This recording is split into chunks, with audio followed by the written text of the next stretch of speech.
I'm now joined by Dr. Louise Thomson and Dr. Weiwei Wang to talk about work psychology cluster of courses that are offered from the School of Medicine. Welcome to you both.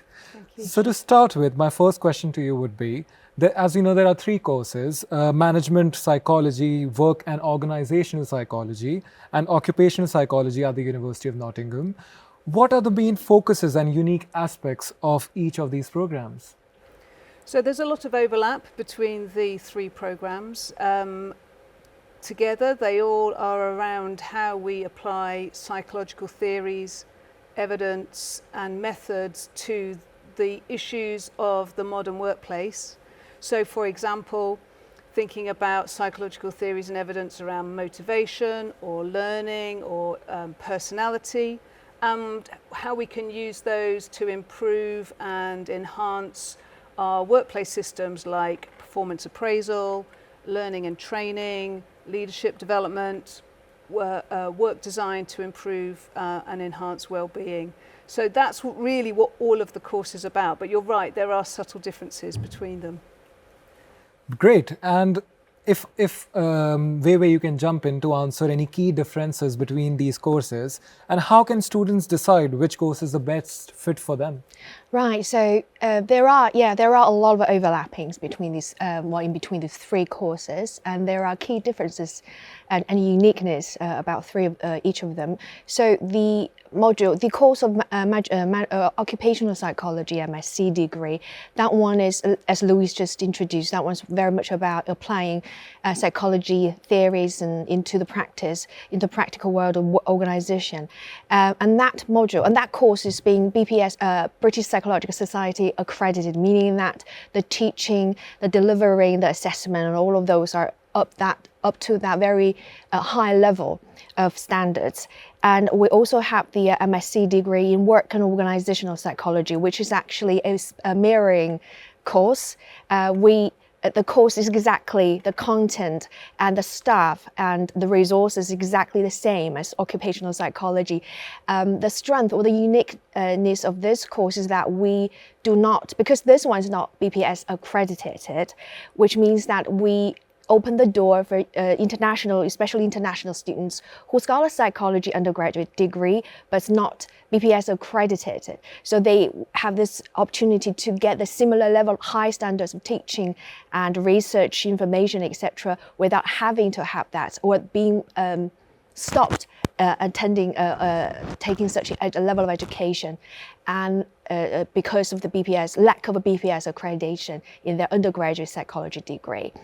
And in terms of the MSc in management psychology, that one's, so we also have a lot of overlaps. And the uniqueness about that course is that we do not really require students to have to have a psychology background. So people from all walks of discipline can apply for that course, and then when people apply or people will take that course would enjoy this really this advantage of diverse background from their colleagues, from peers, and the teaching staff as well, and enjoying that the very diversified kind of environment, teaching-wise and learning-wise as well. It's really interesting to understand these differences between these courses.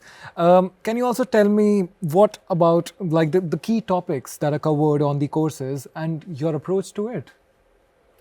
Sure.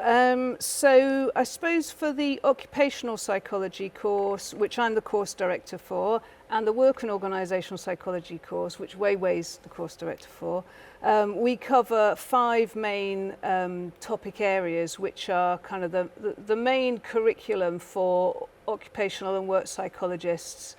So those are learning, training and development, work design and work well-being in the workplace, leadership, engagement and motivation, psychological assessment at work, and also organisational change and development. So those are broadly the 5 areas that we cover, and it's all about the application of psychology to those areas of practice really. They are all areas of practice that our kind of graduates and others working in work psychology roles go on to do in workplaces. So we design our curriculum and our modules around those areas of practice.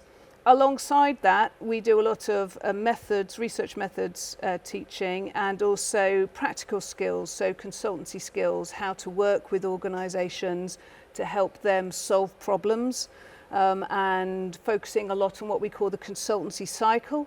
So the cycle of activities that you engage with as a work psychologist or occupational psychologist, starting at that first initiation where an organisation comes to you with a problem that they want your help solving, through the analysis of the problem, gathering evidence, to coming up with evidence-based solutions, implementing those solutions, and then evaluating how well they work. So we do quite a lot of focus on that consultancy cycle and that evidence-based approach to practice, so that our graduates, when they then enter the world of work, are really well positioned to start to apply their skills and their knowledge to practical situations in workplaces.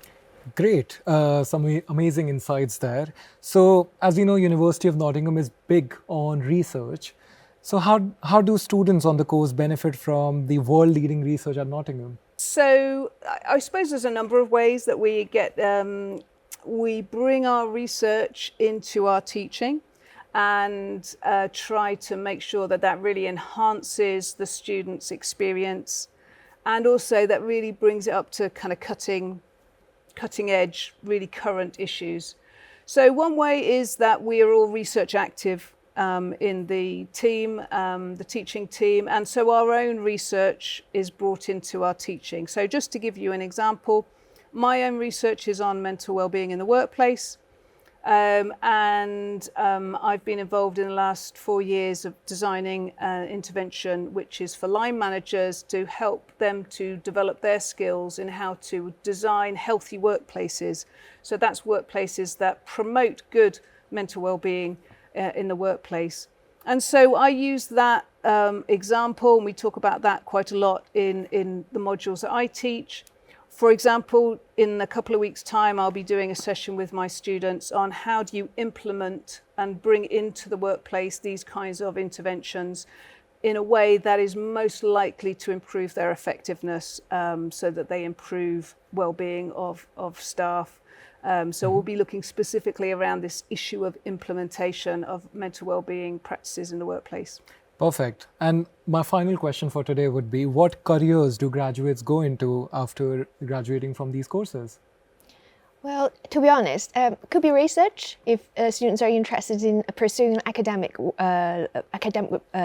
career. For example, just following up to Louise's topic. So all of our students, master students, would have this in the final. So it's the equivalent to their dissertation, but we call them the applied research project. And students would have this opportunity to apply what they've learned throughout the whole year, and then apply that really in the workplace, kind of real research question, and make it useful for the practical work. For example, currently one of my students' topic area is looking at AI-induced fear, for example, and how that lead to the kind of sort of deviant behavior, or that counterproductive behavior like knowledge hiding behavior, and how do we are there other approaches to help managers or organizations to stop that from happening? For example, I've also got students at the moment interested in researching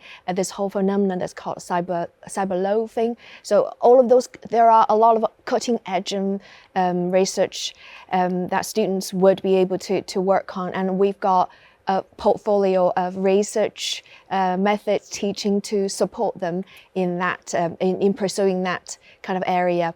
And we've also got students instead of academia, we've also got students, a lot of our students work in industry. So they probably would, the majority of them will be working in sort of HR function, like in terms of training or selection. A lot of them are selection experts, selection and assessment. And also, like Louise mentioned, they probably would be working as organizational, for organizations to bring change and helping them to improve. So, and then we've got alumni working for the big name companies, for example, IBM, the government. We've also got previous students working in Accenture, one of those very famous consultancy firms as well. Thank you so much. And those are some great insights that we got from both of you today. So thank you for being with us